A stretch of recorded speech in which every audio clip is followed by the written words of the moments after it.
We are on the lowest level that we can tell of the Lost Bastille. Does anyone want to reacquaint us with what we did last session? I don't want to roll hit dice anymore because I rolled a fucking 2. Yeah, that's what happens. Take the risk. Don't Yay. forget to add your con. Minus- Oh wait, that's. Oh, never mind. It's nothing. Somebody do it. Whoever remembers the most. I'll fill in the blanks. All right, I'll do it. This was an easy one. We went into a room that was full of slimy water, Yep. and we uh, walked around for a little bit, and then got attacked by some hags. They jumped out of a little hut, Mm-hmm. and we killed them pretty easily. I think. Oh, I don't think it was easily. Someone almost Well, died. I it, mean, it Warren felt got easy for me. Warren got hurt. And oh, one I of them got tried to cut the get. fuck up. I almost died like 3 Okay, times. well, other people almost died. I was fine. Not important. I think one of the hags tried to escape down the drain, but we managed to get them all dead before they escaped. Then we moved on into the next room, which I think was just the jail where we found the big lizard, two-headed lizard man, Yeah, we did. and we had an epic battle with him.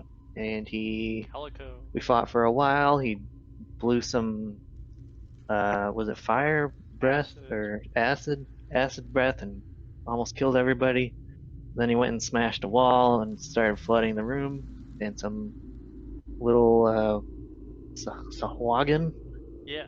hopped out and joined the fight to attack us some more, but we managed to kill them all. And um, what's his name? Grood. Grood was Yep. dead in the water, and or I was not dead in dead, the but water. unconscious, and we had to drag him out. Getting But all I think fucked up. everybody's okay. Yeah, we're all okay now. So, after those double doors of the eerily lit red eyes of that strange, uh, otherworldly looking, uh, reptilian creature, toad-like creature, with a sort of humanoid face, like Berserk, opened up from us defeating Calico as we narrowly escaped out of the flooded chamber.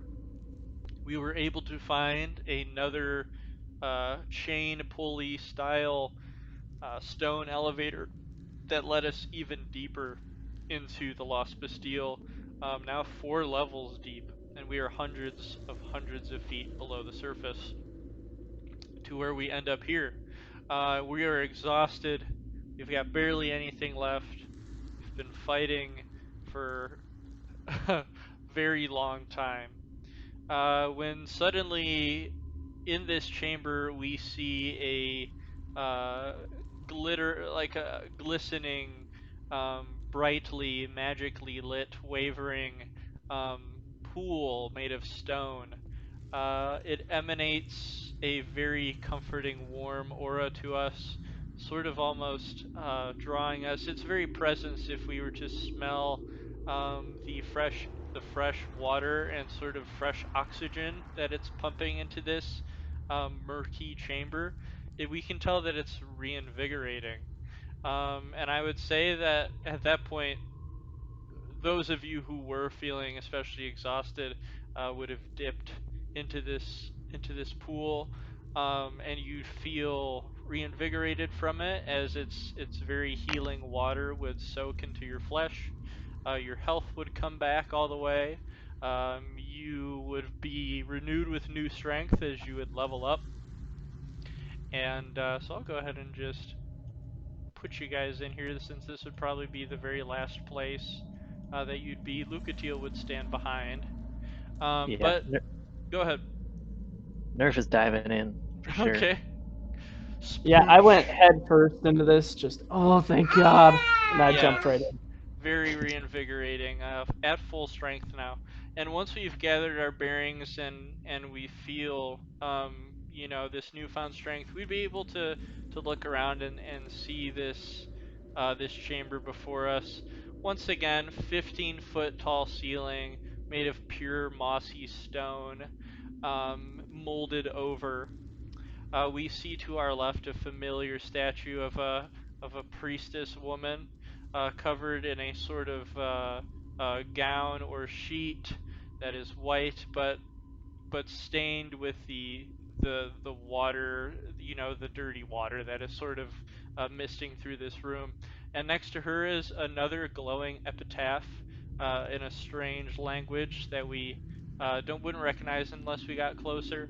We've got this little skeleton man who's been down here for who knows how long.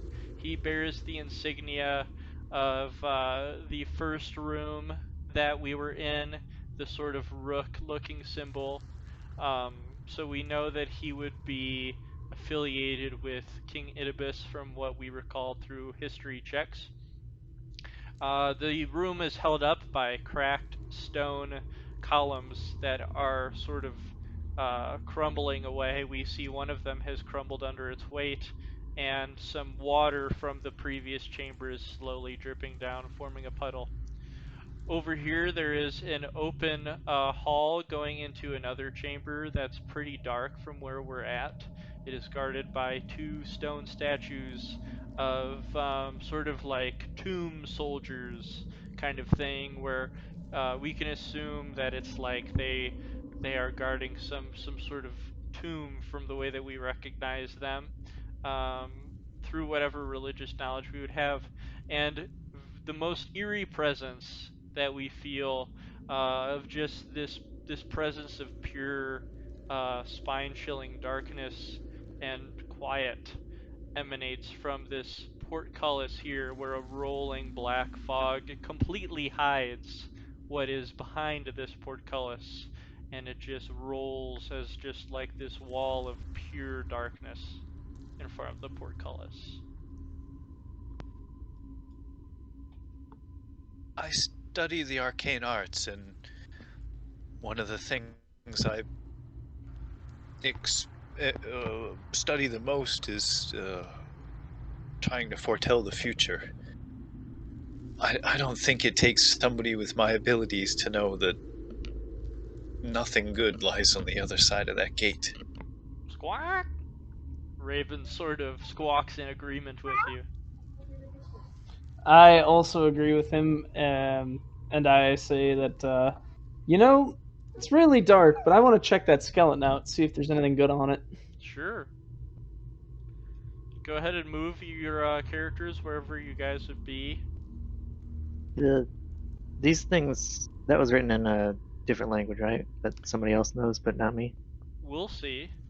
Oh, okay. So, Garud, go ahead and roll investigation. The armor is rusted, and so is his longsword, so you know those are not usable, but he does have a rotten water damage pack on him. Alright, so that is a good roll. Let's see what he's got on Yeah. him. Okay, so you'd be able to find a potion on him, and you've seen this potion a few times. You would know that it is a potion of resistance. You're not sure to what, but there is within the liquid is sort of like this bouncing bolt of light. So we can assume what kind of resistance it might be. Let me go ahead and write these. Definitely resistance to water. It's gotta be. Let's see. So that's our first one. He does, interestingly enough, he might have been some sort of paladin or cleric. He does have a scroll on him. Let's see. He has, if you were to read it, it is indeed a healing type of magic. Let me go ahead and see what kind of spell it would be. So you would find, actually, interestingly enough, a spell scroll of calm emotions. So let me go and write that down. And then the last item that you would find would just be a little sack of gold. 1 plus 6, 7 gold in that sack. I'm just gonna yell score and only take the 7 gold coins. No, I'm just kidding. I'm gonna pass the potion. I'm gonna pass the potion and the scroll off to Orn real quick here. Cool. And then we can say that you guys met and passed that to each other. Luca Teal would slowly, clopping leather boots, walk up to Nerf and sort of look over Nerf's shoulder to see, in curiosity, what this epitaph reads. And let me double check. Nerf's language is Gnomish. You would not Is it be in able. Gnomish? You would not be able to understand this language. I figured. Look, Uh, Teal. What's that say? okay, so she'll go and walk over. Was Orn looking at this statue? Yeah, I was, waiting my turn, letting the others take their chance to inspect their things. Yeah, I wanted to step up to this thing. There's been a lot of interesting suits of armor that have come to life and attacked us, and or have given us clues to the puzzles Sure. and the things in the area. So I want to check the suit of armor out first, approaching cautiously to see if maybe is it animated or is it a statue or what, and then secondly to see if I can identify markings, what kind Of of course. kingdom or heraldry it comes from, etc. Okay.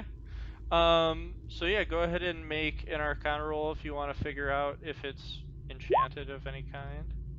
Okay. You are not able to tell one way or the other. Okay. And then for markings, you can do investigation. Sweet. So you are able to see, etched into the chest armor is a symbol of a trident, which you can tell from. Actually, I don't think you were there for that, so you would just be like, weird, symbol of a trident. And in addition to that, he's got a necklace sort of around this male statue's um, neck that has a pendant on it in the shape of a strange looking insect. Um, many legged, mandibles. So it's sort of got like the, what are they called?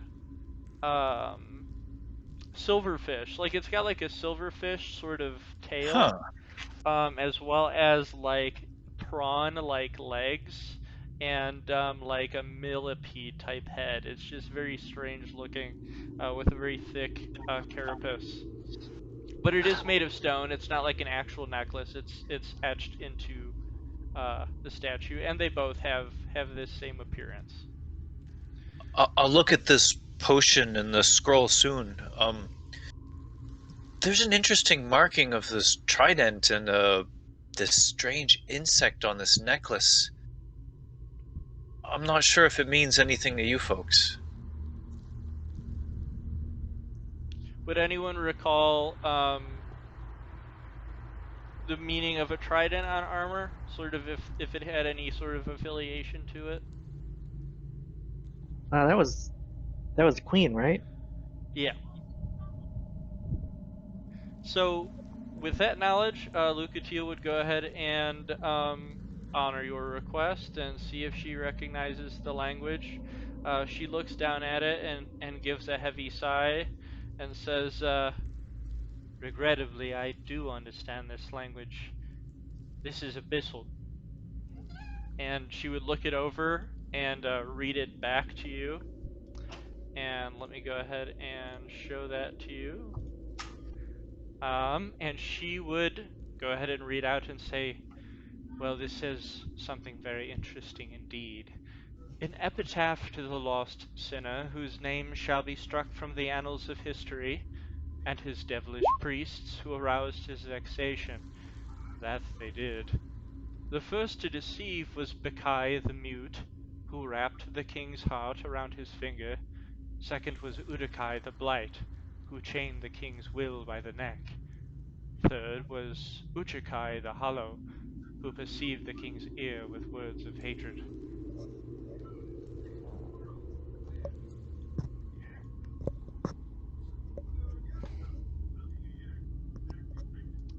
Perhaps we'll understand what this means if we investigate further. Interesting. Sure thing. Are these three things right here?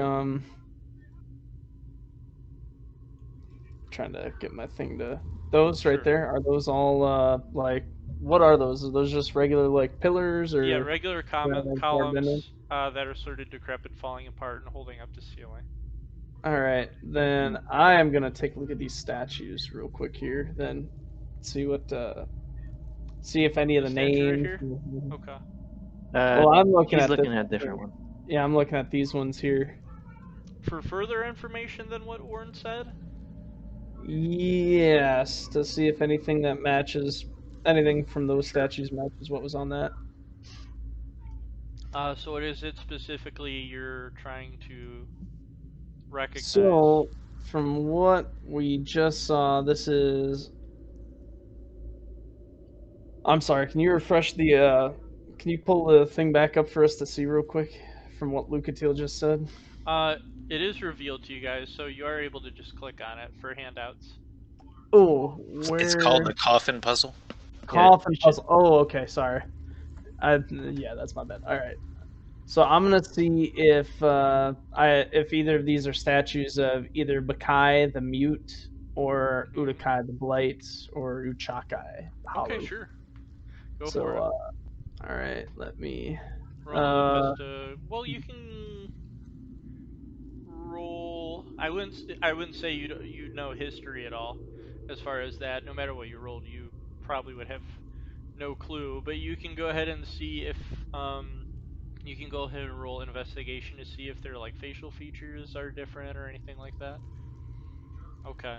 So, from looking at these seem to be just decorated guardian statues. You can tell they both have similar, if not exactly the same facial features, copy paste of each other. They don't seem to be significant in any way, shape, or form. All right. Well, I will pass that information along to Orn and say I am not sure exactly what we're doing with this puzzle just yet. And Is Nerf yeah. going into the other room? Is that what he was doing? She was sorry. doing? I wanted to check this real quick. I couldn't remember if that was ever interesting, if the other Sure. statues were ever interesting. But You would then notice that much like the statues that Garut saw, it is like exact duplicate of the type of priestesses that you saw, priestess statues that you saw in the other rooms. okay. So sort of Yeah, just I decorative. think we should check out that dark passageway. Okay. So, would you guys go in any particular order with each other, or just walk on through? I'll just stay. Well, Nerf is feeling good after that bath, so I think Okay. she's hopping around, not really worried about anything. Yeah, I'm just gonna stay somewhat close to her and Groot. All right.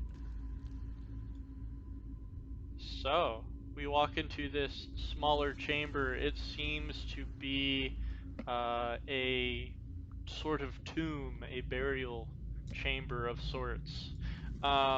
Directly in front of us, built 5 feet above the floor on stone tile, is another stone statue. This one is very grand. Although it is falling apart, its head has fallen from its shoulders and crumbled.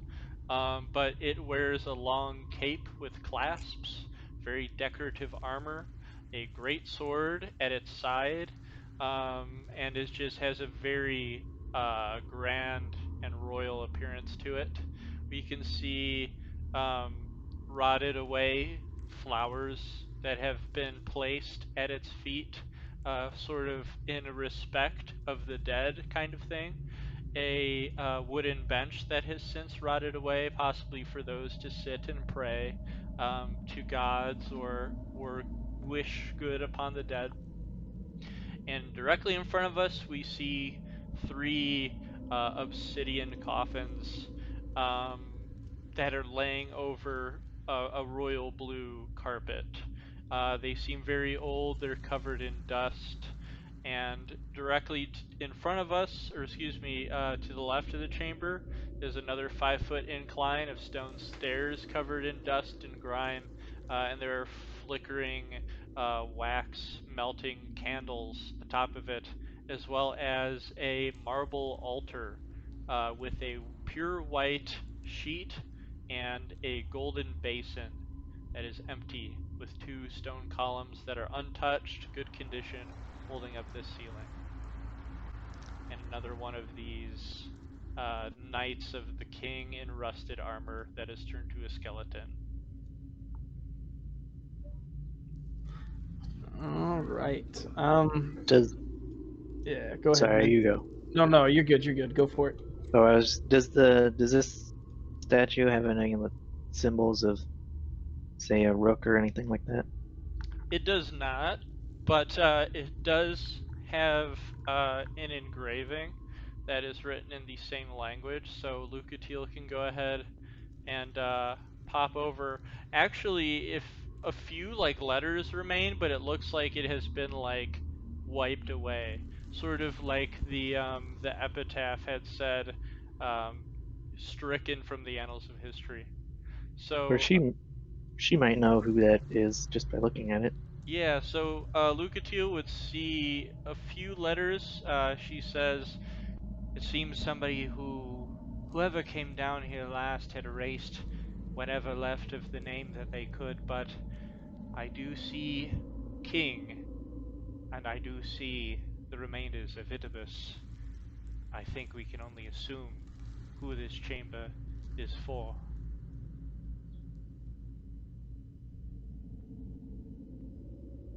Interesting.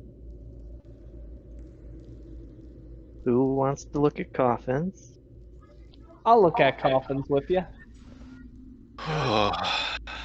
They seem to just have a stone slab, or well, obsidian slab, put on top of them. It's not like locked in any way. There's no hinges, but held shut by a heavy slab each. Perhaps we can get what we need without having to open them. So, looking closely, we do see they have the image of crossed hands, priestly type figures. They do seem to be in the image of specific humanoids, not just generic etchings that's decorated, but they could possibly be the image of whoever is buried. All male, all shaved heads, sort of monk-like. All human. So there's like a carved drawing of the potential person who's buried inside. Is there any Yes. symbols or writing or anything? No. Completely left blank. Hmm. Do you see any writing? Any symbols? Anything? Just a face. Without a name. Do any of them look particularly mute or hollow? I don't think you'd be able to tell those details by their image. I was gonna see, Lucatiel, do any of the images on here look familiar to you? She would cautiously creep forward, look down and say, "Whoever these are, it must be much before my time arriving in the kingdom. I do not recognize these faces." The plot thickens. Like a good gravy. Indeed. I think I agree with what Oren says. Maybe we should check out other things before we start opening coffins. Whatever you wish, I will be here to guard these coffins if we do indeed feel like opening them up. I'm gonna give this skeleton a look. Go for it. So much the same as the skeleton in the other room, rusted armor and with the symbol of the rook on its chest. Are there any pouches on it or anything? Nope, it seems to have been picked clean. Does it look like the armor's been smashed to crap by a weapon, or does it look like a person just kind of sat down here and died? It looks as if they died of natural causes here. I mean, natural causes in our world tends to be a head cut off, so... A very long period of being in a chamber without food or water. Alright, okay. I'm gonna go saddle up beside Orn and take a look, see at this. Yeah, I want to walk up to this altar thing that got the white sheet with the golden basin on it. We've seen a couple puzzles so far, one of which you had to put the correct ingredients in a different bowl. So I want to look this over with that same idea in mind. Does it look like a similar thing that maybe so something wants to be put in the bowl? Do you want to roll investigation to see if anything pops out of interest? Oh, was that 24. Okay, sweet. So yeah, if you would sort of see that there's a unique carving across the basin, and would you touch it? Because it looks like it's like in circles around the basin. If you were wanting to get a full view, you'd have to like... I'm more comfortable touching that thing than touching the damn coffins. Okay. Yeah, so no problem there. Alright, so you'd spin around the basin. It'd be very cold. No evil would happen. But you would see etched into, engraved into the basin, directly in front of you, would be 3 items in a particular order. Let me go ahead and let you know what those items would be. Let's see. So you would see first an image of earrings. You would see second an image of like a ring, and then third you would see an image of a necklace that are just circled around this basin. Sorry, what was the first one? I'll go ahead and write them down. Let's see. Something near his heart? Let's see. Oh, that. Earrings.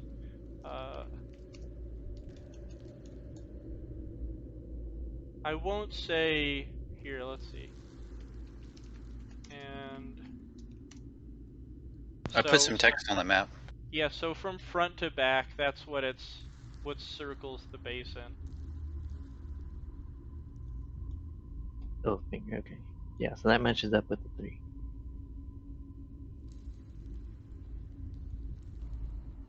Three items, 3 casks. So Orn's going to turn around to everybody else, and I found these symbols in a certain order: earring, a ring like for a finger, and then a necklace. I think it might correspond to that writing that Lucatiel read from us from the previous tablet. The earring probably connects with the hollow who pierced the king's ear. The ring finger is probably the mute with the heart around the finger, and the necklace is probably the blight that changed the king's neck. I strongly suspect we have to find items in those coffins, but I hope it didn't have to come to this. Lucatiel would nod to you and sort of chuckle to herself in your, hesitance, and say, indeed a proper assessment by my book, but if we are to continue forward, every once in a while we might have to get our hands dirty. I'll put my hand on Orn's shoulder and say, we've killed everything so far, so even if it tries to kill us, you might die, but you'll be alright.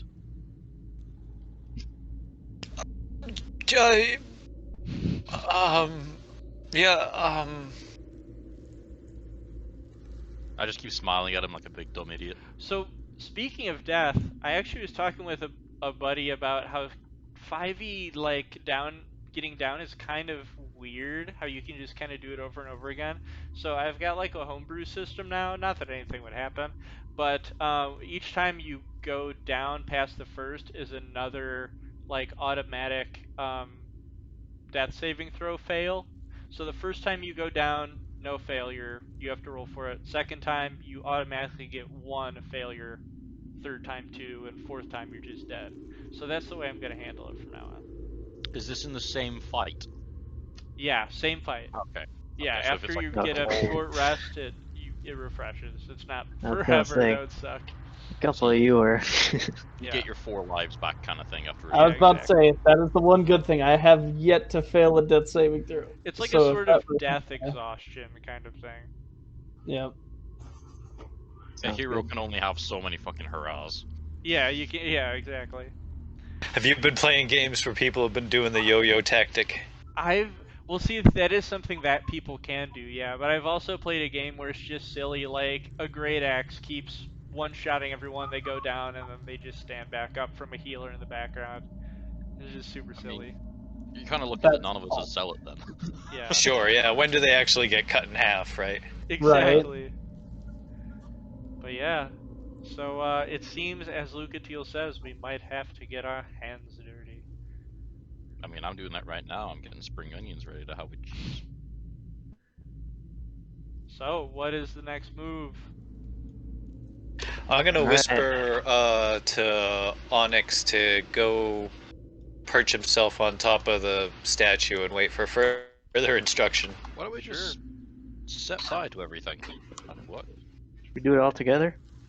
Let's do it. Oh, hang on. If Sorry, there's Lionel. stuff inside them, maybe we do them one at a time. I Okay. agree. Let's work our way from top to bottom, perhaps. Okay. Garrod, would you So, come? is Nerf gonna open the first one? Yeah, sure. Okay, you're pretty small and this is pretty heavy, so go ahead and roll a strength check. I am pretty strong though. Strength roll. Okay, that's good enough.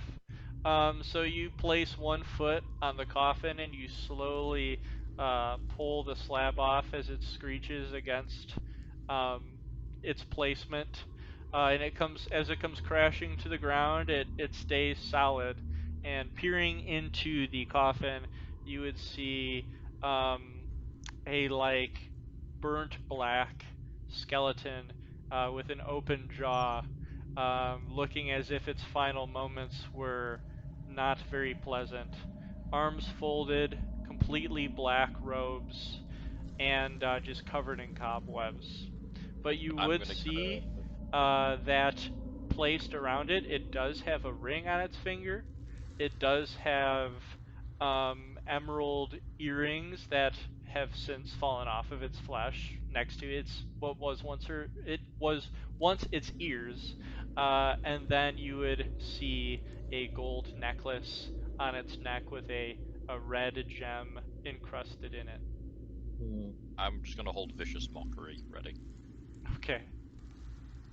Well, this one has all three. What do you think we should do? Burn it. Ah. Do any of the colors on the jewelry that's on the skeleton match any of the colors on either the earring, ring, or necklace that we found up at the altar?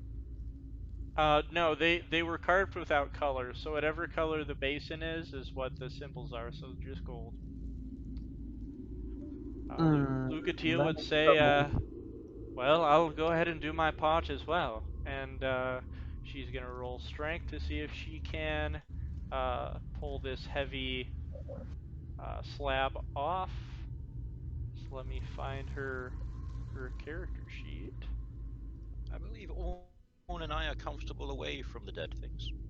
11, just good enough. She's just able to pry it off, and she looks down, um, and she sees much the same: burnt black skeleton, emerald earrings, red encrusted necklace, and a ring on its finger. Uh, might as well check the third. Yep, I am gonna roll strength and take a look at the coffin in front of me. Okay, same thing. I would say that something I did miss is that they definitely would have um, engravings of names next to them. It would not be completely blank. So if uh, they were also written in Abyssal, so you guys could use Lucatiel again to get those names. So they are written like English, where it is sort of letter based. So she would say, "Ah, yes, all right. This is definitely going to help us." And I'll go ahead and reveal their names: top, middle, and bottom. She would say, "It appears these are the bodies that we are looking for." And let's see. That would have been a dark version of Star Wars. That's the Alright, names that displayed from helps. top to bottom. I guess I'll take the earrings. From Uchikai the Hollow. Yes. Okie doke. Yeah, and Garud, I think we're gonna need the finger ring from that one. Done. I will take the finger ring from that one. And if you all have taken something different, I assume that I will be taking the necklace. That should round this out. As Maybe we I will say, as you put guys them in the do, order. Go uh, ahead, sorry. as you guys do remove these articles of jewelry, you would hear an eerie resonating hiss coming from the mouths of these blackened skeletons. Burn them! Burn them now! Burn it all! Burn it! So I don't know Lucatiel fire. would present Orn and Lionel with the necklace. Say whatever you feel is right. Here you are.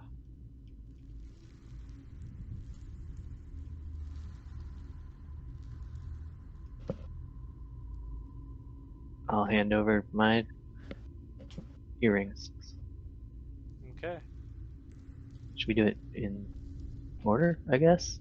Yeah, the bowl had the symbols in the order of the earring, the finger ring, then the necklace. So perhaps we put them into the basin in that order as well. In the puzzle, it says first, second, third. Oh. That's a damn good fingering. Ooh. Yeah. We knew it was coming. Okay, so from Uchikai, what did you guys take? Earrings. Okay. Earring. And then from Bekai, what do we take? The finger ring. Keep Bekai a good fingering. And then Uchikai, we took the necklace then. Okay, cool.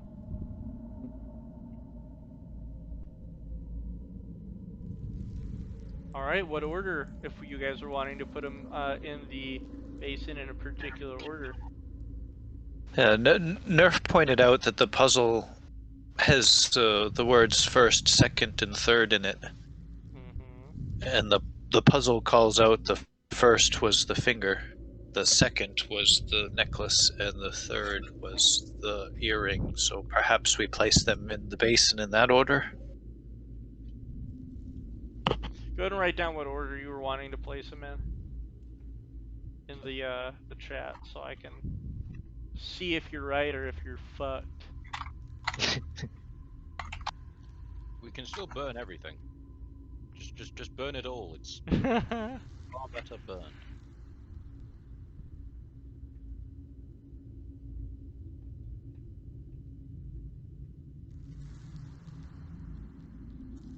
Okay.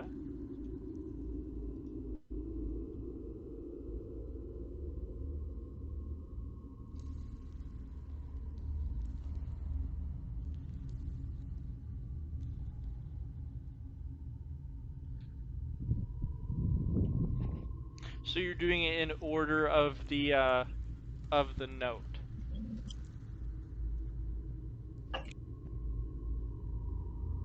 Yes. Okay. All right. So, Orn, you're going to drop those in one by one. Let me double check this. Let's see. Okay, so you drop the ring into the basin, and it begins to glow a golden hue. It begins to emanate a in gold, and it has a sort of holy sound, like a sort of bell resonating from it. Second, you place the necklace. The same glow emanates from it. And third, you place the earring, and the same glow emanates from it. And once they are all placed, we begin to immediately after we hear a painful screeching of voices coming from these three coffins.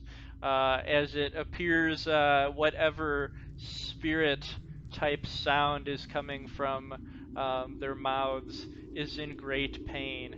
And we then see the skeletons begin to retch and convulse, tearing away from their cobwebs as their bones begin to burn, and ash comes off of their blackened skeletal forms as they then go dormant, and all that is left is ashes.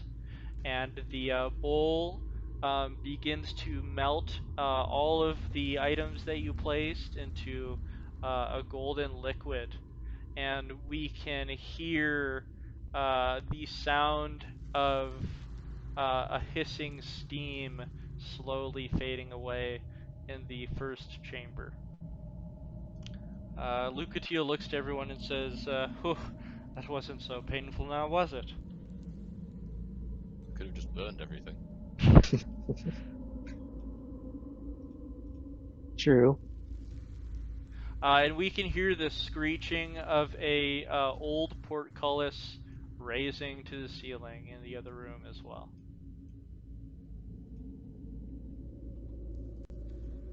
Being the adventurous type, I'll lead way to the old portcullis. Okay. Lucatio will follow close behind whoever is in the back.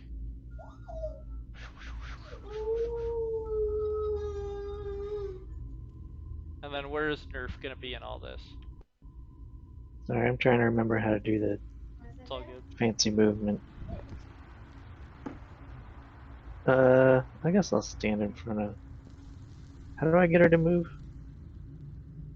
Did you Orn? just do it? Yeah, I was trying to remember how to make it. It didn't on my screen. Maybe it did for you. It probably doesn't matter. Yeah, the animation never happens on your own screen. The other people get to see it, though. Oh, Yeah, interesting. exactly. Yep. So where the old rusted portcullis raises, and behind it is still very black darkness, but we do see torchlight sort of engulf out of seemingly nowhere in the left-hand corner here, and we can see as it flickers against the image of a large uh, body that is crouched in the right-hand corner of this chamber, covered in robes with scraggly hair, and we see nothing but its silhouette as we look into this small prison-like chamber. I'm gonna change the music here.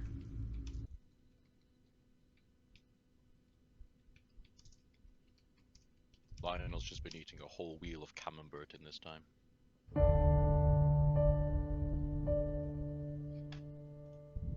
Do we enter? Yes. Okay.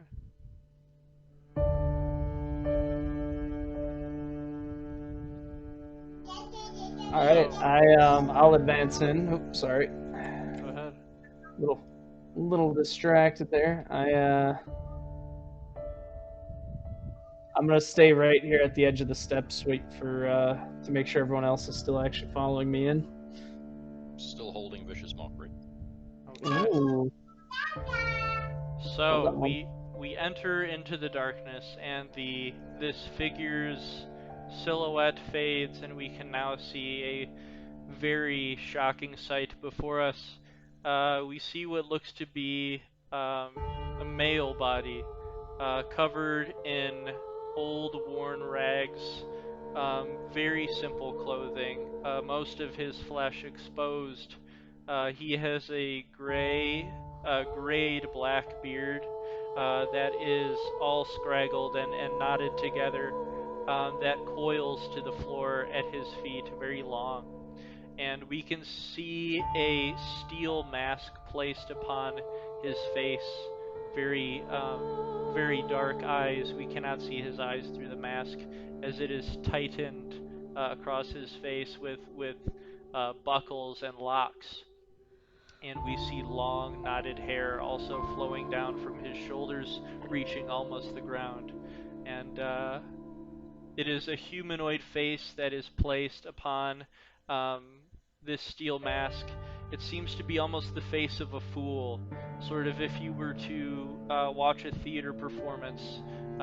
Just a face that is supposed to be comical as well as insulting.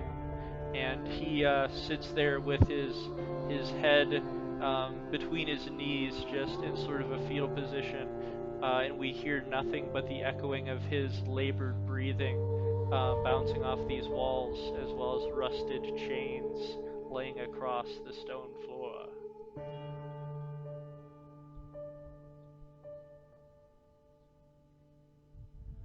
Are you hurt? Lucatiel would stand behind you as soon as you shout out to him, and she would quickly put her leather gloved hand on your shoulder and say, "Be careful. I think this is the lost sinner. I think this is the more husk of a form of what was the old king. My God, I haven't seen him in ages." He does not respond to you, continues his labored breathing.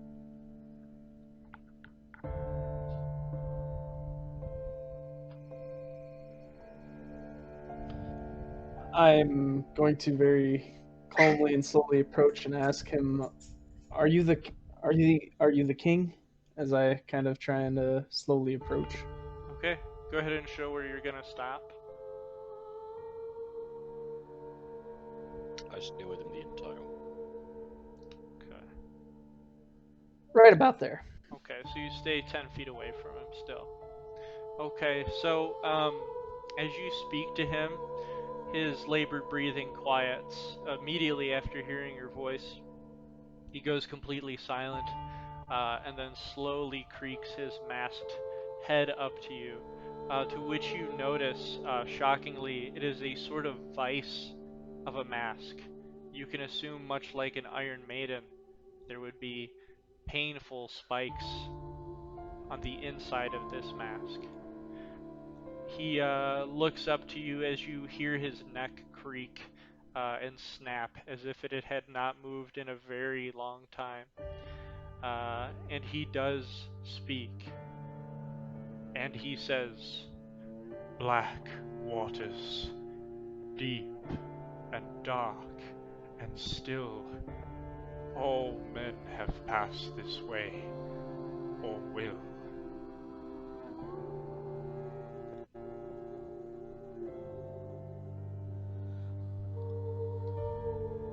He then looks up to the ceiling, sort of thinking on ages past, and mutters to himself with a painful, raspy breath, "Does my soul abide in heaven or hell? Only the seagulls in the high, lonely circuits may tell."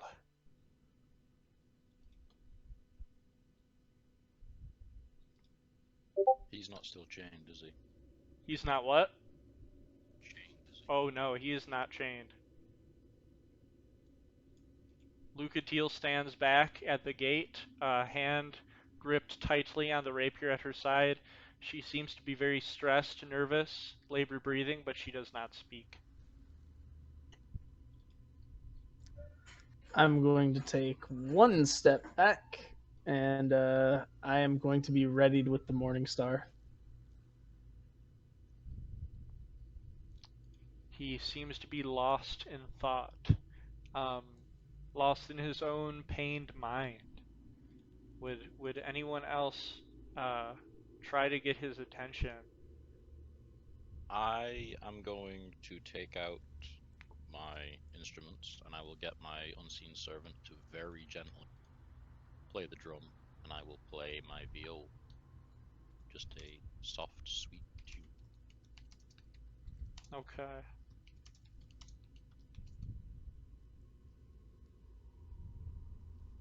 Just a second. See,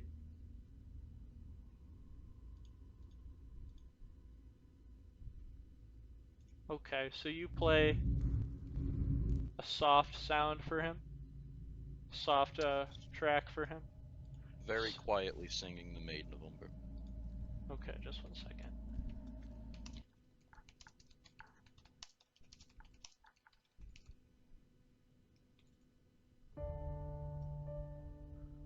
Okay, so you play a quiet, dulcet, calming ambient tune to him. Um, let's see. I'm not sure if you would roll anything in this. I don't think you would. I think that'd be fine. Um, you can tell this guy's like, geez, um, like 12 feet tall. So, you know, when he's crouched down, his head almost touches the ceiling.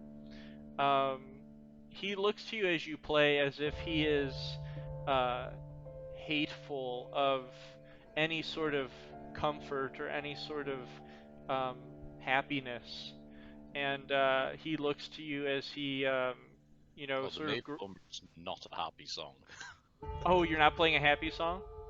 No, the Maiden of Umber is a song of sorrow. It's about Cody's town. Oh, okay. I'm sorry, I didn't hear the song that you said you were playing. Um, but it does appear just any sort of stimuli in general, music, does bother him. He slowly creaks his neck towards your direction as you do hear a low, labored groan beneath his mask. He then begins to slowly crawl over to you on his hands and legs. You do. I'll let the music die down slowly Okay. and quietly as I see him start to sort of take notice. Okay. You do see he's not chained, but he does have screwed shackles still around his wrists, and you can see they've cut up his wrists, and there's like dry blood on them as he slowly scrapes across the stone towards you. At that point, Lucatiel would go down the stairs and shout, "Not another step, old king! I don't care who you are, who you were. You'll not be harming my friends." And he will stop there in his tracks as we see darkness behind him, only his mask um, being lit by torchlight, the rest being just darkened by this chamber. And he looks deep into Lionel's eyes with just pure blackness behind his eye holes. I would need you to make a wisdom save. That's what I'm all about. you should have just mocked him as soon as we went in the room. Heck yeah. Oh, the stereotypes. Wisdom saving throw, yeah. Mm-hmm. Okay. Ooh. So. Ouch town. Population you, bro. So, upon looking deep into these empty, lifeless eyes, you God, begin to tremble and fall to your knees, and you are overwhelmed with fright. Don't I have a thing against that? You Wait, do you have advantage, or can you not be frightened? I don't think a Roslyn can be frightened, can we? Let me double check that. Because it was something you mentioned Well, the last either Yeah, way, time. it's in the it's a critter. you have advantage on saving throws against being frightened. So you That's got a a one. crit. Damn. So you feel fear. My man You fears no fear, man. yeah, creep down your spine, but you are able to withstand it, thinking of whatever it is that you would think of that would inspire you upon this wretched sight of this hollow husk of a man, um, jutting out your chest, looking upon his gaze. And he would sort of reel back a little bit, seeing that you are not frightened by him, and so now in sort of resentment rather than confidence, he would say to you as he reels back, now pointing at you with a long nail of a finger, and he says, "As you are, I was. As I am, you will be. I've seen that coveted stone in my dreams, in the darkness here. If only I could reach it. If only I could sit upon it, I could kill that wretched dragon slayer and take back my kingdom, take back my queen, and finally rest in death." I'm just going to stare at him. I'm not going to answer him back. I'm just going to stare at him and glance back to Lucatiel as a sort of, do you say to a man who's been dead for a very long time? So, Lucatiel could just I slowly try to nods to you. intimidate this guy? You can try. Mhm. He does seem to become more and more agitated. Do we long rest? Yes. Yeah, we long rested, so everybody's back Bardic to inspiration! full health and everything. Yep. I am going to roll to intimidate, and I'm going to say, well, if you want to die that bad, I can rip that mask off your face. And I'm going to Shit. roll my intimidation. Okay. Oh, that's terrible. And hang on, you got Bardic inspiration. I do. What does the Bardic Inspiration give me? Plus, I'm trying to I see. think it's like a blast type of thing. 1d4. Okay. So your Bardic inspiration is a 1d6. yeah. And you can add it to an ability check, attack roll, or saving throw. You know what? I got a feeling I'm gonna need it during the fight, so I'm gonna stick with that roll for right now. I'm gonna save that inspiration for the fight. You'll do great later. Okay. Later. So your intimidation fails as he groans beneath his mask one more, and he would say to you, "There is nothing more you can take from me that queen has already." And in the dust behind him, he would reach for something, and you would hear this scraping of steel, and you would see he's got a great sword that is this almost the size of his body, like 10 feet long. Vicious It mockery. has a golden hilt, and it is encrusted in jewelry. As he grabs it, and before you guys are really, able to prepare, as he grabs it and tries to inch closer, now growling, you would hear a chittering behind his eyes as he stops in his tracks, begins to convulse, and the chittering gets louder and louder as he now sort of groans in pain. On his knees, he reaches up to the ceiling, drops his greatsword, and begins clawing at his own mask, screaming in pain. And now, Where does he drop the greatsword? over here, I'll show you. Let me see. Nerf. Take it. Take it. Let me get a good image of one here. Ah, this'll do. That's a great sword. So he is now writhing and screaming in pain. It is ear piercing. And Lucatiel stands back, a bit frightened of this as he is like scratching at his own eyeballs and wailing. Yeah! And Can I the just pick it up? go ahead. Can I just pick it up? So, You pick up his greatsword. yep. Okay, I need you to roll Legendary. Constitution. Sure.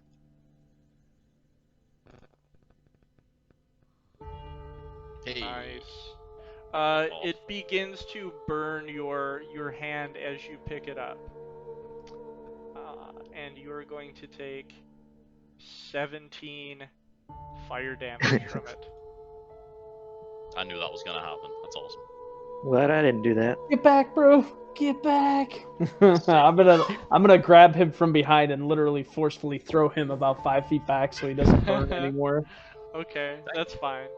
I would assume that he would allow that. So yeah, the hilt begins to melt, Like and a you see scar. now this former form of King Idubus just starts throwing himself at the stone walls. The stone begins to crack, and the chittering gets louder until finally he lets out like one final deathly gurgling scream, falls to the floor. Let's see here. Falls to the floor and looks at you all one final time and says, "Mariners, do not ask whose tomb this may be, but go with good fortune. I wish you a kinder sea." And he would then let out one final breath as we then see the source of the chittering come from his eye hole, a orange and red fiery looking insect with a Oh, fuck no. heavy carapace, many legs, and antennae on its back tail, and it crawls out of his eyelid onto the floor in front of you and just goes in like a slithering formation across the floor. Towards us? Yes. I'm Not a like vicious it's like motherfucker. rushing towards you, but it's just like casually slithering towards you, droplets of blood in its wake. It is covered in the king's own like tar black blood as it walks across the floor. I'm gonna Oh, swing burn at it! it with my Burn freaking it! I Morning want to burn Star. it with fire. Um, This is the boss fight. Garud, are you closest to it? Yes, I'm gonna swing at it with the Morning Star. So All my might. as you look at it, I'm gonna need you to make a charisma saving Hold on throw. one second here. Which type of saving throw? Sorry. Charisma. All right.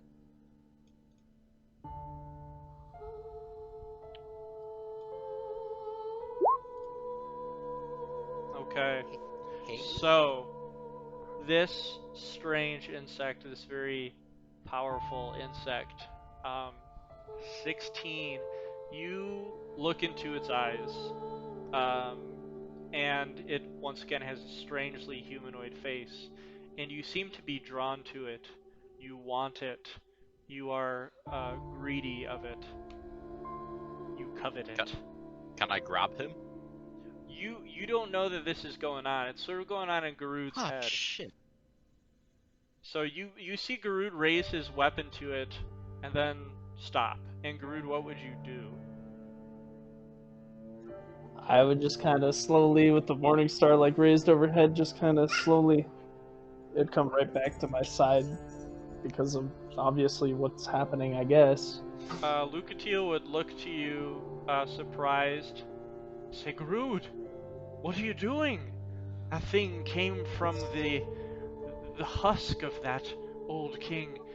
Why do you hesitate now in this moment? It's just so beautiful as I as I kind of slowly bring my arm down to my side again. I still want to burn it with fire. Would Do my vicious you mockery have gone off? are you casting it? I have a firebolt. I mean, there's plenty of range on that. Yeah. Okay. So Garud, it seems to stand on its hind legs 4 of its like 12 hind legs, and it looks up to you as if wanting you to grasp it in your hands. Vicious, As vicious this mockery. happens, Orn, were you gonna try to cast fire on it? Oh, please just burn that thing. Okay. 20? All right. So you scorch the area around this insect, but as you throw fire at this like invisible, um, powerful field like repels the fire. This thing seems to be immune to any sort of flame or fire of any kind, as it just hisses in a steam around its very body. What about the vicious mockery? Go ahead and can you link that again? Yeah, I'm just gonna pop it in there. Vicious mockery. Okay. You at least string of insults slices of the creature you see. Although it need not understand you. It must succeed on a wisdom saving throw and have disadvantage on attack rolls. Okay. So it is tiny size, so let's go ahead and see if it can succeed on that wisdom save. Let me go ahead and double check to see what sort of stats this strange creature might have. I'm getting Prometheus vibes from this little shit. Okay, let me double check here. Yeah, while we're all attacking it, I'd probably throw my shield too. Throw your shield at the bug. Okay. Alright, so it's gonna make a wisdom saving throw of 19. It looks to you, Lionel, begins chittering, but does nothing else. And then Nerf, were you gonna throw your shield at it? Yep. Okay. So, you definitely slice into this creature. I would say Garud, would you, seeing that this creature, wanted you to pick it up and you sort of coveting it, would you have reached down to try and grab it? Honestly, knowing my character, like as much as he would want it, he'd probably wait until the action was done to try and pick it up. Okay. So, throwing the arg at this small, chittering, strange insect, you make a clean slash through it. As Garud is mesmerized by it, they're making eye contact with each other. And as this sort of tension just builds, you slash right into it. And the insect dies a green and red goop, bubbling out from the carapace that has been slashed in half. And Garud, you completely snap out of whatever longing this creature gave to you. Huh. I'm just gonna look and what did I miss? As I just look around. And we now have the body of this husk of this king laying here. And as the king dies, as the insect dies, we hear the movement of stone from over here. Some sort of mechanism is being pulled. We see dust and stone come out from beneath it as the stone slowly begins to rise before us, opening a sort of passageway. Oh, that is the wrong reveal. I'm gonna wrap a cloth around the insect and put it in my component pouch. Oh, nice. I'm gonna do the same with the sword. I'm gonna wrap some stuff around it and not like touch it. At this point, it is just this. It's a silver blade. At this point, it is just a silver blade with no hilt. No hilt. Yeah, the hilt had melted away as soon as you touched it and took that fire damage.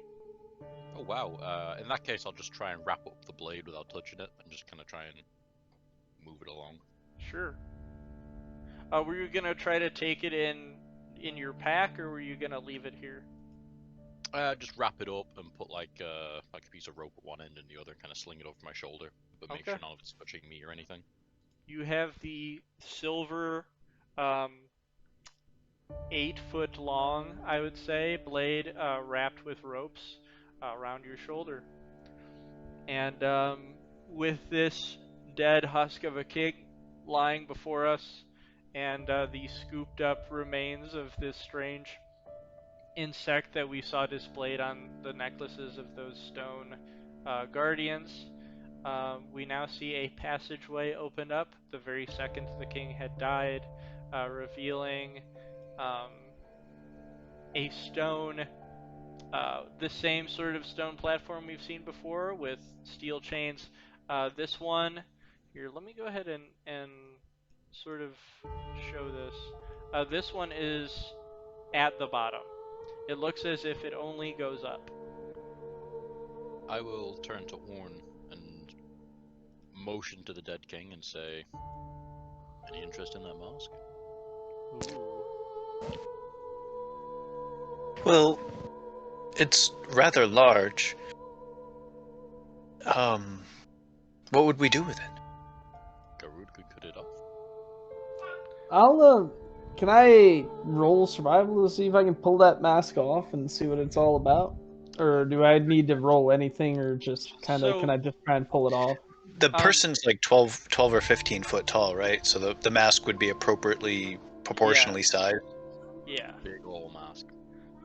So as you guys start to think about taking this mask off, Lucatu would put her hand on your shoulder, Garud. If you were to look back at her, she would shake her head and say, "It is not my place to say so, as I am in your kind company, as you saved me, but leave him be. He has suffered enough."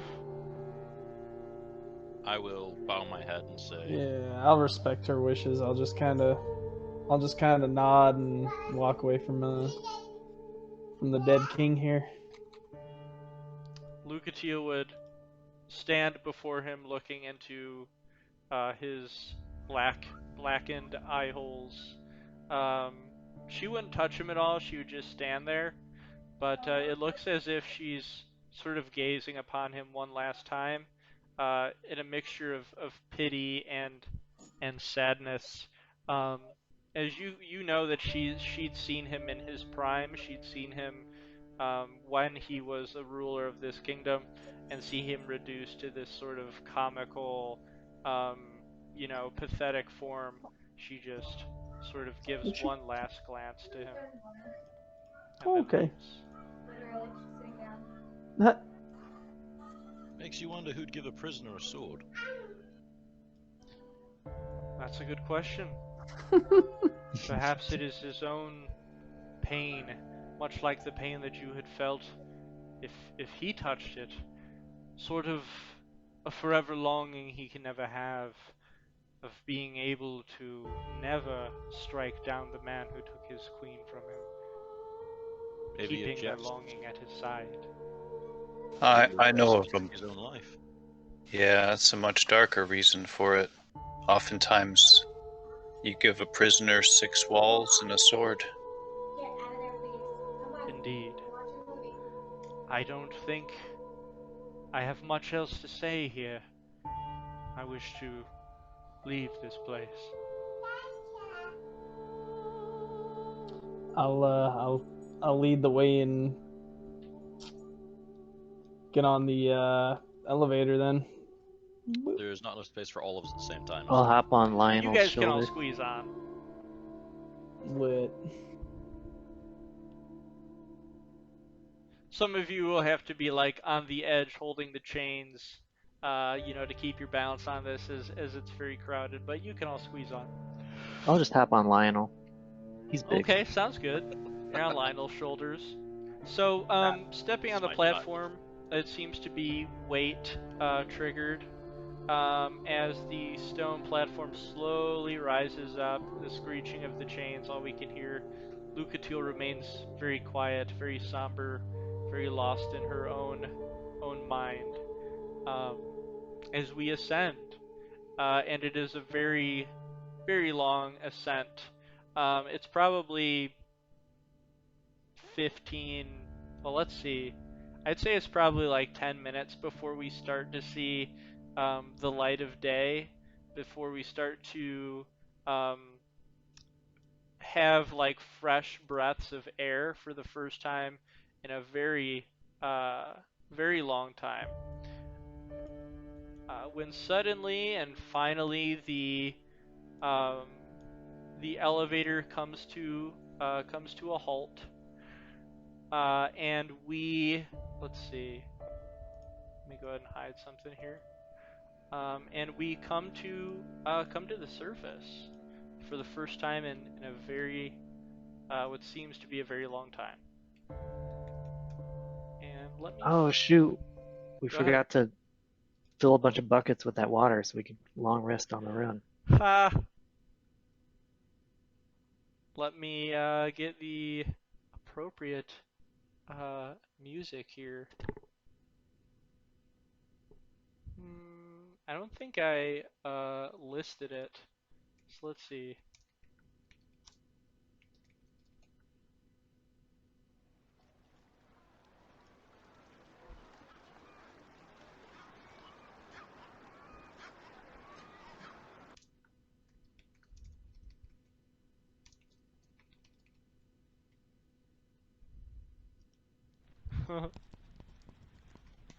Oh well, good enough. We'll do this.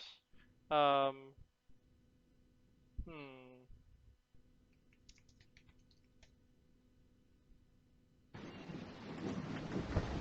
Yeah, it's fine for now. All right, so we are finally at the surface. We can feel the sunlight, although we are in a small chamber still. So let me go ahead and show you where exactly. There's a small chamber. It's probably like 15 by 15 feet. There's a stone staircase that goes up to a lit chamber. And if we were to traverse it, we would be here. As we can see, a sun-scorched archway leading back outside. We can hear the shifting of the seawater around us, splashing against the sunken ruins. And the outside kingdom is just a few steps away. Let me go ahead and hide this until you guys make your way out. Yeah, I can't. I just see a black screen right now. Oh, did I not change it? Okay, here we go. But it probably doesn't matter. I guess Here we go. Okay. Okay, so Lucatiel remains quiet, but she does seem to be very entranced by the light, as you can assume she hasn't seen it in a very long time. And she sort of just steps past you guys to meet the doorstep or this archway here. She's silhouetted by the sunlight now. She takes a deep breath and just looks past this doorway. Right, and then she would look back to you and say, well, as always, onward and onward, onward and forward, I guess. And she would walk past the arch. Okay. I will follow her. Yep. Okay, so we all follow, and we find ourselves on a stone bridge, a long stone bridge that sort of weaves through the ruins of castle towers that have fallen and crumbled into the sea. And we can see that if we were to continue down this path, um, we see smoke, coming from smokestacks, and we recognize it as being the walls of Hyde Township, now farther away from us. We can see the tower we first came down, where we saw this portion of the kingdom. We recognize that this is directly below that keep that we saw in the distance when we first entered, and there is a staircase that's going, I'd say like 25 feet above us to a very large stone platform. We obviously can't see what's atop of it, but we do know that it is very close to the entrance of that keep. As we leave, um, Lucatiel would turn to you all, and she would say, well, it appears you have kept your end of the bargain, and so I will keep mine. You have rescued me from that decrepit, awful dungeon, and although I wish I had not seen what I remember of the old king in the dismal way that he was before death, I am very grateful that you helped me escape. And as I have said, it is now my time to leave your company. She would reach over to her side and she would pull out her rapier. She would look to Lionel in the eye, and she would slowly walk over to him. You know what? Actually, she wouldn't. She would look over. Although Lionel and them had sort of a bond, she did remember that Nerf had wanted sort of training with and sort of looked at her rapier with like want, I guess. She would look down to Nerf, and would pull out her silver rapier and present it to you with both hands, open palms. And she would give a slight bow and small curtsy, offering it to you. And she will say, as she does this, let me find that. She would say, as she does this, perhaps one day we'll meet again. And she pulls her head back up, trying to maintain sort of a good attitude, forgetting what she just saw. She says, until then, I have a gift for you to remember our companionship by. My family had little fortune and no name. I had to carve out a piece of the world for myself for two things: my sword that I present to you now, and my loyalty to All-Father Lloyd. I pass down my sword to you, Nerf. May it serve you well as it did my family. Hell yeah. I take it and give her a hug. She, uncomfortable at first, but she does accept it and pats you on the back. She then steps aside and says, well now, I must find an answer to my brother's disappearance and tell him I'm sorry. Perhaps with the strength given to me from that awful sight that we had seen, I could find that throne and be stronger than that king was. Farewell, friends. I'm off to find it. Lucatiel, it's been an honor traveling with you. You've been a pretty solid companion, and well, it's not much, but I made this for you. Maybe you can find it useful or trade it for something. And he's gonna hand her that recipe for ink that he made out on the parchment and calligraphy. She'd look at it and she would chuckle to herself and say, a very fine gift indeed. I will remember all of you by this, and hopefully if I ever find myself in grief and lose the will to go on, looking upon this will remind me to stay strong. I will also kind of send her off. I'm gonna give her. I know I'm gonna look at her and say, I know it's not much, but something to help get you on your way and help get you some rations or whatever else you need for your journey. And I'm gonna hand her 14 gold. Nice. She would curtsy to you and say, once again, thank you very much. All of you are good friends. Very rare to come across those these days. I appreciate it. Lionel, I thank you very much for your companionship as well. I know you and I got along quite well. I wish to see you again once more. Perhaps when you all return or find your way to Drangleic, if luck and chance were to say anything about it, we would all cross paths once more. I'll smile at her and say, I'm honored to hold you within my circle of friends. There will be more than a dozen songs of you. That I can promise.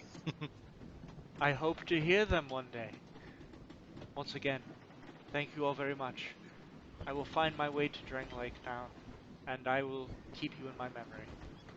And she gives one last professional swordsman-like bow, and she swivels on her heels, and without looking back, she walks into the sunset.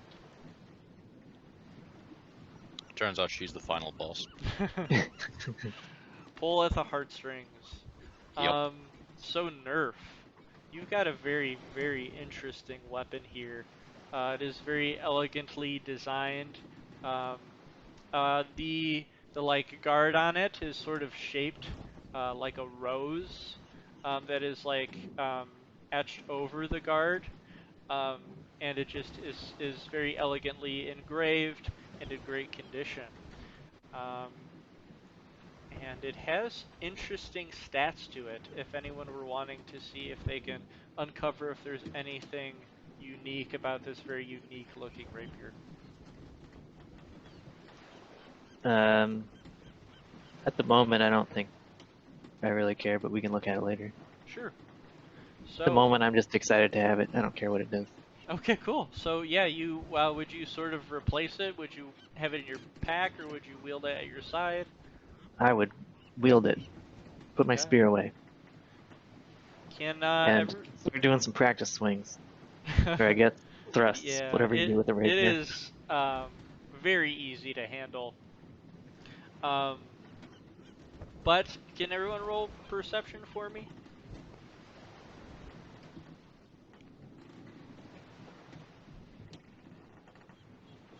As per my usual, I'm not very perceptive, y'all.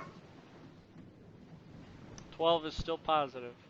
Nice. But a 1 is a negative. Well, not negative, it's a 1. So, I would say Lionel is very, um, Teary-eyed. yes, very focused on the emotional, nature of He's leaving. He's watching her walk away. Goodbye, sweet prince. You are the greatest woman I never knew. As she walks away. But Orn, you would sort of stiffen there as you notice behind you, above you, is a low snoring of a very, very big creature um, that that is above us. We can't see it, but you can definitely hear um, this low, loud, powerful snoring from some strange creature above us. Mental command to the familiar to make no noise, stay on the shoulder. Gonna turn around to everyone else and be like, there's something large nearby. I recommend no sudden movements. With that, we do have two paths ahead of us. As I've said, we could see that there are ruined bridges sunken into the water, as well as ruined castle towers and what's remained of the kingdom. But we do know that this path heads back toward Hyde Township. It is a longer trek than at first. We've gone quite a distance from the kingdom. I'd say it's almost evening. You guys, let's see how many days you were here for. First day, coming, you guys spent the night. So second day was when you guys went into uh, the Bastille, and then I would say it's been a full day down there. So you guys have now been here for 3 days. Um, so yeah, Orn warns of some strange big creature above us, and we see Hyde Township silhouetted in the distance in front of us. What is it that? You know what? Let's go ahead and take a break here, and then you guys can make a decision, um, sort of what we want to do from here on out. I wrote an ad for us, by the way. An ad for us? Oh, yes. It's for Esther's Elixirs, and I'm trying to write one for us as well. Nice. Ah, I can't wait to come up with our own little fucking advertisement for our company. Like, hey, do you want your door broken open? Just opening line. Nice. I know I do. Yeah, Please tell me more. that's why I hire Garude. And it's just flashing at the bottom in really obnoxious letters. Not a paid customer.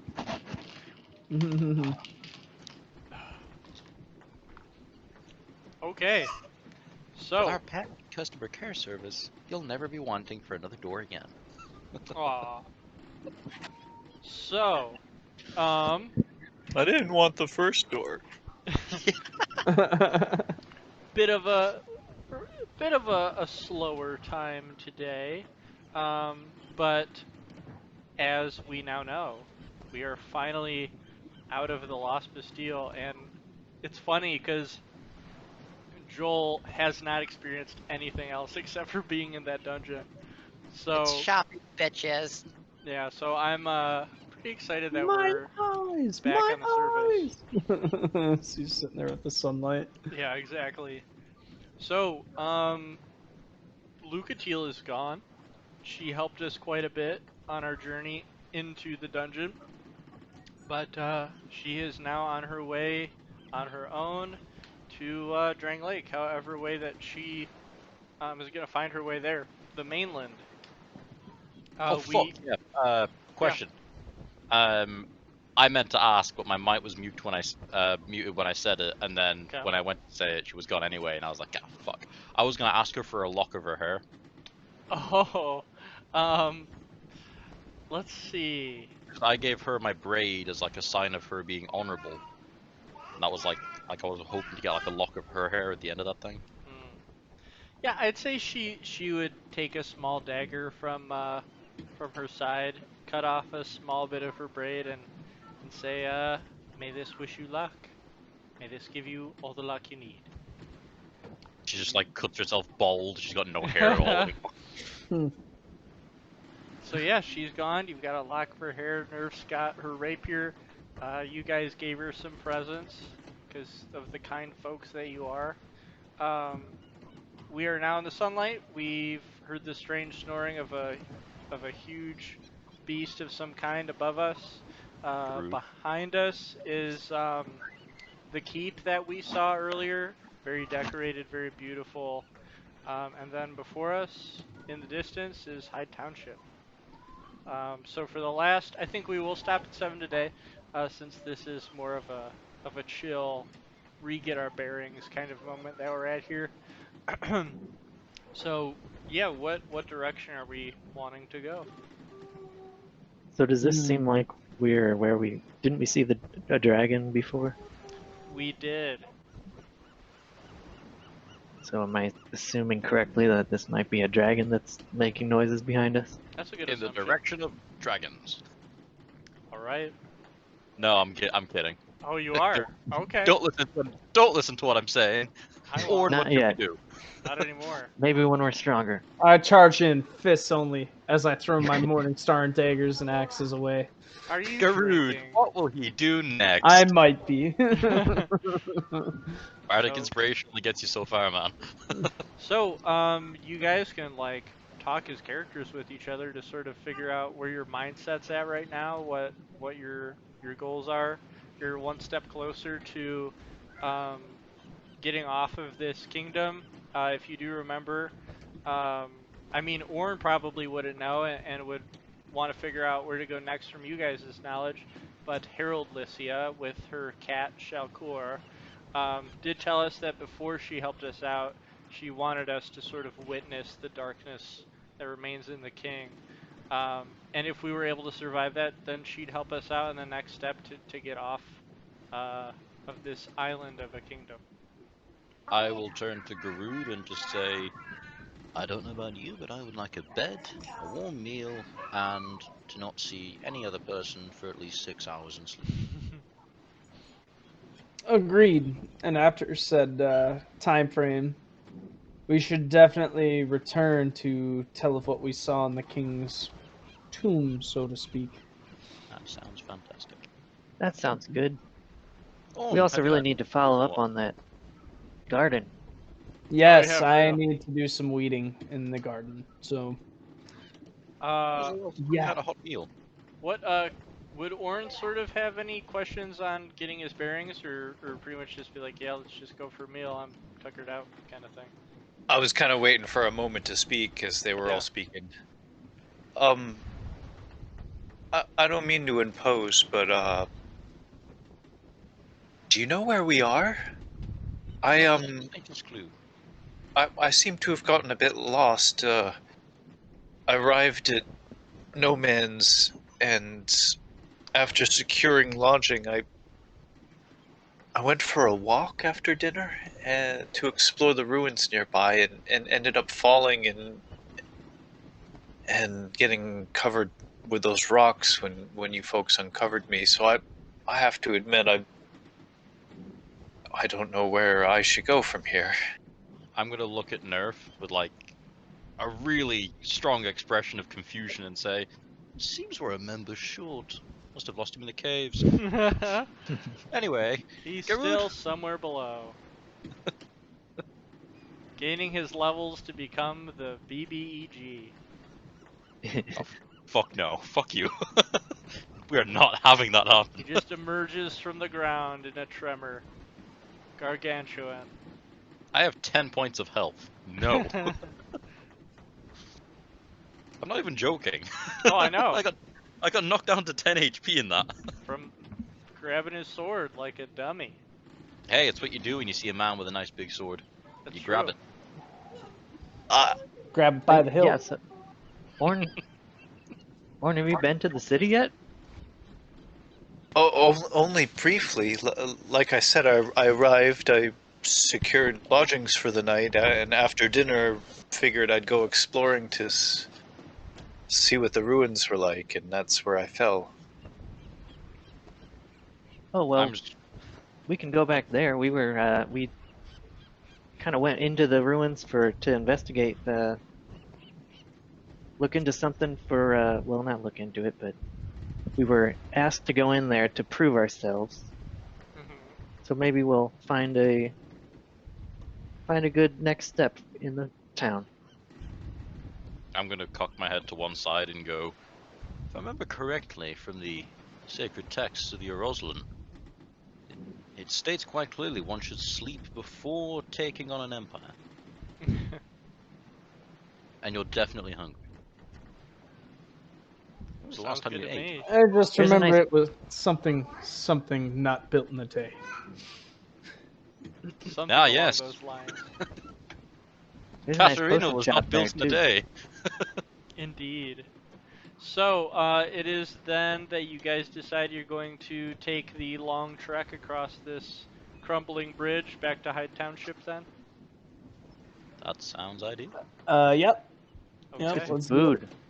So, we have the beautiful ocean view to our left and our right as we travel across this bridge and we take in the salty sea air. When we happen upon the gates of Hyde Township, and directly in front of us is one of them good old big boy Jade Knights with his heavy stone greatsword and moss covering his jade armor, with his rusted chain veil hiding his face. And he approaches all of you and stops and says, Oi! I didn't think I'd be seeing you lot again. It appears while you were gone that the one monument that was standing inside Hyde Township had crumbled while you were fucking about in the Lost Bastille. Lycia wishes to speak to you whenever you get a chance. I assuming she's the only way that you won't be kicked out of this kingdom. You better hurry on along. And who exactly is this person that's supposedly gonna kick me out that I don't even know about? It's best to simply meet her and I just grab him and start walking towards the gate. Yep, I'll just clap a hand over his mouth and we will all follow. And I'll just kind of, tip my head at him and say, we'll be on our way. And You head all towards- sure seem to be a little bit more trouble than you're worth. and he begins to shake his head and continue his patrol forward as he shakes the ground below I'll write a song for you. him. All right. So it appears that the monument in the grave. Well, it wasn't the monument. It was specifically um, the tomb entrance, the mausoleum that had crumbled to pieces. Let me bring your character sheets over here to show you guys where you entered from We have a habit of touching things and then breaking and them. then breaking. Yeah, exactly. Okay. So you guys arrived through this door here. As we can see the crumbled remains before us, and there are some villagers, some turtles, some Arakakra, and some humans in simple clothing that are gathered around the remains of this mausoleum, sort of gasping, looking to one another, trying to figure out what could have possibly happened to it. A gathering of about uh, eight townsfolk. Out of character, I've got a big idea. Cody, are you okay with me like bullshitting everyone that you took on the king in single combat? Dude, I am 100% down. Is everyone else okay with that? Sure. What about you, He, Orin? he basically did. Man. I'm I just mean, gonna say, kinda. not my mausoleum, not my problem. If they ask about the rest of the carnage afterward too. That just happened. Okay, I'm I'm immortalizing you in history. Let's do this. You faced the king alone. Oh yeah, just in case. That's a good idea. That if that goes wrong, that could possibly piss some people off. Yeah, this mean- thing affects up to 20 people though, so That's we might pretty might I'm have you back also, covered if this like- goes to shit. While he's saying his story, I'll also roll an intimidation to look like fearsome. Like, yeah, that guy could have done it. You also do see there is another one of those Jade Knight giants that is keeping watch next to the crumbled mausoleum that you guys entered. Oh, no, I'm not doing it yet. I'm doing it when we go into the tavern. Yeah, once we Okay. get there. Yeah. Okay, so we are retiring to the tavern then. I do mean, know- I think with the way the Jade Knight talked, we should Yeah, probably we see should that go see lady her. first. Yeah, we should go and see her. Yeah. Yeah, she's a from- very powerful cat. From what I Indeed. remember that you guys were interested in doing, Nerf is looking for his old companion. And then what? I feel like somebody had some. I've got one of the Some Rune plan. Sentinel's hammers, and I want to Oh, find yeah, you wanted somebody to see to the cut the head blacksmith. off. Oh yeah, shit. Yeah. So I think from what we asked, there were no smiths of any kind in the township, but we do know that. Did I tell you guys where we might find one? No. Okay. Well, then you might have to ask around then. But I will let you know that there is possibility of you guys repairing stuff and smithing stuff and all that kind of thingamabob. So for those of you who were here before, you do remember that Lycia's house was the 2-story cottage with the smokestack atop it.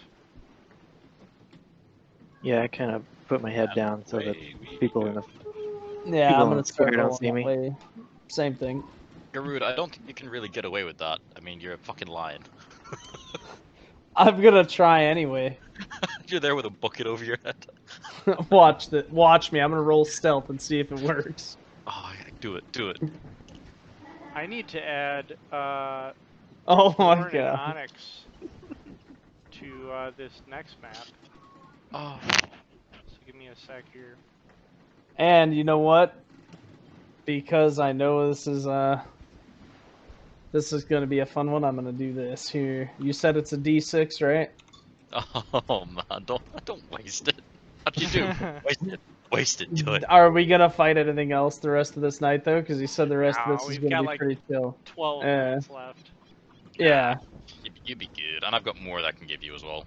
Yeah, we're good. I think we'll be alright. Plus, it's gonna be overnight after we're done talking to her, so Yes, do a do long it. rest, call it a day. Oh no! No! That's funny as fuck. A 12. It's beautiful. My Okay, bardic inspiration is such a It's double-edged still sword. technically stealth, just not great. I was so gonna turn to Lionel and ask, what is everybody hiding from? I don't really know, to be honest. so then you guys are going to travel to Lycia's home then? Yeah. Yeah. Yep. Okay. The door is open and unlocked. Orn's never been here before, but I'm assuming he just trusts wherever you guys are going that it Do you have is a cat? the right way. So for Orn, when you first appear in this home, it is very well kept. There is a fancy, well-built fireplace in the side of the house. It looks like some sort of cartography type of tools on this table here. We've got a globe, we've got a map, we've got some like, stencils and whatnot to sort of chart things. We've got a bookshelf of many thick novels, um, and we see Lycia, this green cloaked and then sort of priestly robed figure sitting in a simple wooden chair at her table, and she is accompanied by a large for its size, so almost small-sized cat. Um, that just sort of sitting atop the table looking at whatever it is that she's scribing on a scroll. Um, Lycia looks over and Shalcor bounces off of the table, goes over to Nerf, and begins sort of rubbing her face against Nerf's leg in welcome, and would look up to all of you, and to Orn's surprise, it would begin to speak, and would say, "Ah, it appears you have all made it back. Congratulations on your survival, although Lycia is a bit upset over um, what had happened to the mausoleum during your disappearance." And Nerf bows to the cat. and Shulker would bounce back onto the table. Lucia would then stand up, give you all a bit of a bow, and say, "Perhaps upset is not quite exactly what is to be said, but more surprised. I only assume that because the mausoleum had fell, that you had also in turn fell the king." I can't say that we can claim credit for that. I think a mixture of time and his situations. brought him Perhaps down. it was just inevitable. So not only did you survive, but you ended his misery, as I can see. Well, good for you. And, You killed someone. Great. I'm gonna pull out of the spell component pouch a small cloth I have with a insect wrapped around it, and open it up and show it to her and say, I think this might have had something to do with this problem. she would back up and fall into the chair in shock. She would grab the chair, maintain her balance, and look at it wide-eyed and say, "By the witches themselves, where did you get that chaos bug?" From his face? His face. When he My, expired, it crawled out of his mask. that does sound quite familiar. Those chaos bugs from a very far off land do find themselves embedding in those of great jealousy and great resentment. I would suggest, even though it is dead, for you to depart with its corpse immediately. I do not know if it is still dangerous, for I have not studied yet its effects while dead. I'm just gonna motion towards the fire. Yes, good idea. Burn it. I told you. Just burn it, please. Just. I'm just gonna look at Orn and just be like, firebolt, anything, burn it, please. I'm not sure if fire will have any effect on it, but you can try. I just look at Garud.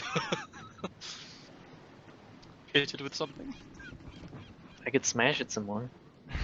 I can try and smash it some if you I want. don't think Please she'd not in my appreciate this. home, I would Yeah, prefer. not in my house. I can take it outside. I can do it outside. Yeah. Just in the street, smashing the Smashing the small bug. We'll be sure to take care of it in an appropriate way. Okay. I will unsling the blade from the pouch and roll out before her and say, "Is there anything you can tell me about this?" The blade? Oh yeah, that 8-foot long blade of the king. Um, she would say, you have gone above and beyond what I had expected, not just survival, but retrieving ancient relics. If you were to keep that for yourself, I would say to keep it out of the sight of the priest that is in charge of that church on that church above the cemetery. He would probably confiscate it from you, as it is a holy relic of this city, but I believe myself that you have earned it, if you wish to keep it. I do not know its properties. It might have gained some, being in the darkness of that crypt. It is requiring of further study. But I'll just look at her and say, "Would one such as myself be able to wield this?" without a hilt, probably not. But there is an old smith that arms those who find their way to capture and kill game from No Man's Wharf, that dangerous reptilian island not far from here. Hey. His name is Blacksmith Desic, a dwarf from Drangleic. If you were to go to Queen's Harbor, the docks not far from here, he might be able to help you with it. What was that name again? The name of who? Or Blacksmith. what? The blacksmith? Okay. Jesse. Blacksmith Desic at Jesse. Queen's Harbor. Queen's Harbor. Okay. And Awesome. she would say, but now then, you have returned, so congratulations on your victory once again. And I truly hope that what you have learned from finding and leading to the king's demise, that this is a warning for you. One last time I will say to be careful of the dangers that a wish harbored by an unhealthy and jealous mind may lead to. Corruption. Now that you are ready, now that you have proven your worth, proven that you are strong of will and of heart and of mind, I believe it is time for you to make your journey to the Tower of Flame. There is only one being that can bring you to its top, as it is long since crumbled the door and befell below the sea. If you were to speak to the old dragon slayer in that decrepit keep at the end of this kingdom, I believe that if you were to get on his good side, he could help you reach the top of the tower. A beacon that beckons an old vessel sunken very, very long time ago that used to make its way to Drangleic. This is your next move. I will wrap the sword back up and turn to the members of my party. So, Orn, Garud, Nerf, ideas? Sounds like a plan. Now, I will say that the old dragon slayer has taken a sort of dragon companion for himself after whatever war he came here from that led to the demise of the dragons. Her name is Arla, from what I believe, and she is very protective of her dragon slayer master. If you were to approach her and ask her to open the gates for you, I think it would be in your best interest to offer a gift. It is up to you what value you think it must be, but it must be of a value good enough for her to let you through. If not, her actions upon you are unpredictable. She is a red dragon, after all. Nerf, how do you feel about being a gift?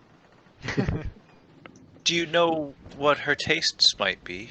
Does What she like has gems gone over coins, or perhaps items? I myself never got along too much with her chaotic nature. that is for you to decide.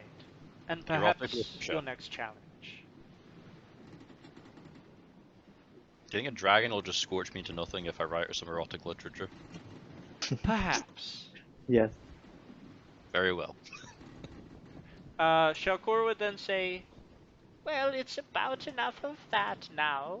You've greeted my master again, and you have made your presence known. But it is getting late, and I wish to curl up with my master this evening, for I am getting tired. And Lycia will say, ah, yes, of course, Shalkor, we will have a fine evening. We are in good spirits now, knowing that all of you have survived in our life. But for the evening, this is not a place for you to stay. I suggest returning to the tavern. I have fine meals of sea creatures that may warm your belly. Sounds good to me. I'm starving. Just gonna look at Garud and say, food, food, food. Anything's better than travel rations. Thank you so much. You're very welcome. I wish you good luck on the rest of your journey, and hopefully you make it to Drangleic soon, one step closer to that which you desire. Good evening. And we leave promptly. Good night. Good night. Good Good night. evening.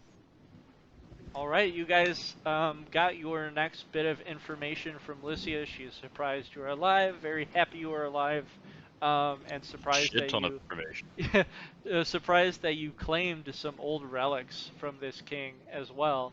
And she informs you that there seems to be only one being that can bring you to the beacon of Hyde Kingdom that is able to summon an old ghost ship of a vessel deep below the sea that may be able to be beckoned back to life from below the depths and make your journey to Drangleic. But for now, you guys will take a long rest and fill your belly up. And next session, we'll figure out uh, if we're ready to visit that dragon and what kind of gifts we'll offer her.